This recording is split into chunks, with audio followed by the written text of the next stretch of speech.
بسم اللہ الرحمن الرحیم۔ السلام علیکم۔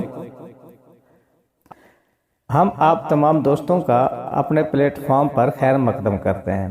آج کی ویڈیو میں ہم کچھ نیا جاننے کی کوشش کریں گے۔ آج ہم جانیں گے کہ مصلی لفظ کی تاریخ کیا ہے، مصلی قوم کہاں سے آئی ہے۔ کہا جاتا ہے کہ مسلم شیخوں کو مصلی اس لیے بھی کہا جاتا ہے کہ انہوں نے حضور اکرم صلی اللہ علیہ وآلہ وسلم کے لیے مصلی بچھایا تھا، اس لیے انہیں مصلی کہا جاتا ہے، مگر اس بارے کچھ وثوق سے نہیں کہا جا سکتا۔ اس کے علاوہ یہ خود کو عربیوں کی نسل میں بھی شمار کرتے ہیں۔ یہ بات سچ ہے یا کہ من گھڑت کہانی؟ مصلی لوگوں کو بہادر اور دلیر ہونے کی وجہ سے وڈیرے لوگ اپنے ساتھ بطور چوکیدار بھی رکھتے ہیں۔ یہ ایک بہادر اور وفادار ہونے کے ساتھ ساتھ نڈر بھی ہوتے ہیں۔ ان کی وفاداری کا اندازہ یہیں سے لگایا جا سکتا ہے کہ اپنے مالک کے ایک اشارے پر یہ کسی کا قتل بھی کر دیتے ہیں۔ یہ بڑے خرچ خواہ ہوتے ہیں اور سخی دل کی قوم ہوتی ہے۔ جو کچھ کھایا پیا ہضم کیا۔ کئی سو سال قبل مسلم شیخوں کو دراوڑ کہا جاتا تھا۔ اس قوم کا سب سے پہلے پیشہ کھجور کے پتوں سے جائے نماز اور چٹائیاں وغیرہ بنانا تھا۔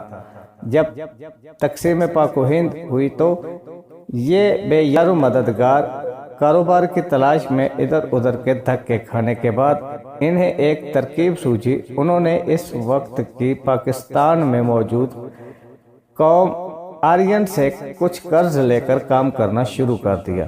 یہی وجہ ہے کہ یہ آج بھی مقروض ہے۔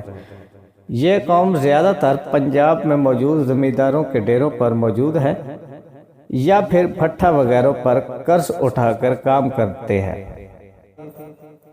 اس قوم کے بارے ایک اور بھی کہانی مشہور ہے کہ انہوں نے حقے کی خاطر قوم مروا دی تھی۔ کہا جاتا ہے کہ ایک فوج کے کسی بڑے عہدے پر فائز ہو گیا۔ جب دشمنوں نے حملہ کیا تو نچلے عہدے کے فوجیوں نے جوابی حملے کی اجازت چاہی، مگر اجازت نہ ملنے کی وجہ سے بہت سے فوجی شہید ہو گئے اور مصلی جو تھا وہ حقے پر بیٹھا رہا۔ اب یہ بات وثوق سے نہیں کہی جا سکتی کہ یہ بات سچ ہے یا کہ ایک من گھڑت کہانی۔ جس طرح ان کا نام ہے اس طرح ان کا کام بالکل نہیں ہے۔ یعنی مسلم شیخ کا مطلب ہوتا ہے عبادت گزار، زاہد، پرہیزگار وغیرہ، مگر بہت سے مسلم شیخ اس سے کوسوں دور ہوتے ہیں۔ مگر کہیں کہیں یہ قوم اپنی اس روش سے الگ نظر آتی ہے۔ اس کے ساتھ کہیں کہیں لوگ آزاد خیال اور زمینداروں کے قرض سے بالکل آزاد ہوتے ہیں اور اپنے مکانات میں ہنسی خوشی زندگی گزار رہے ہیں۔ دور قدیم کی نسبت آج کی پیڑھی میں زمین آسمان کا فرق ہے۔ آج کی نسل سمجھدار اور پڑھی لکھی نسل ہے۔